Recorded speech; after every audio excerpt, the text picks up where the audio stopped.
আজ আমি আমার সন্তানকে আরেকবার বুকে জড়িয়ে ধরতে পেরেছি, কিন্তু অনেক মায়েরাই সেটা পারেনি। সকালটা তো আমাদের ভালোই ছিল, কিন্তু দুপুরের আকাশে উত্তরায় হঠাৎ অন্ধকার নেমে আসলো। চারপাশে চিৎকার, আতঙ্ক, আর আমি ছুটে গেছি আমার ছেলের খোঁজে। আলহামদুলিল্লাহ, আমি আমার ছেলেকে পেয়েছি। সে নিরাপদ আছে, ভয় পেয়েছে ঠিকই, কিন্তু বেঁচে আছে। আর আমি বারবার শুধু ওর কথা ভাবছি যে সন্তানকে কিছুক্ষণ আগেও হাসতে দেখছিলাম। সে যদি আর না ফিরতো, আমার বুকটা কেমন যে হতো আমি কল্পনাও করতে পারিনি।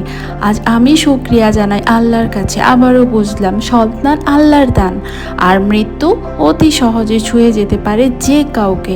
আমাদের মতো কত মা আজ ছুটে গিয়েও খালি হাতে ফিরলেন, কত ভাই বোন, বন্ধু, স্বামী আজ হারিয়ে গেল চিরতরে। আমরা এই জীবনের কোনো নিশ্চয়তা নেই কখন কে চলে যাবে। প্রিয় মানুষটিকে একটু জড়িয়ে ধরি, একটু মাফ করে দেই। আজ আমি আমার সন্তানের জন্য শুকরিয়া আদায় করছি, কিন্তু যারা তাদের প্রিয়জন হারিয়েছে, আল্লাহ তুমি তাদের ধৈর্য দাও, শক্তি দাও, সাহায্য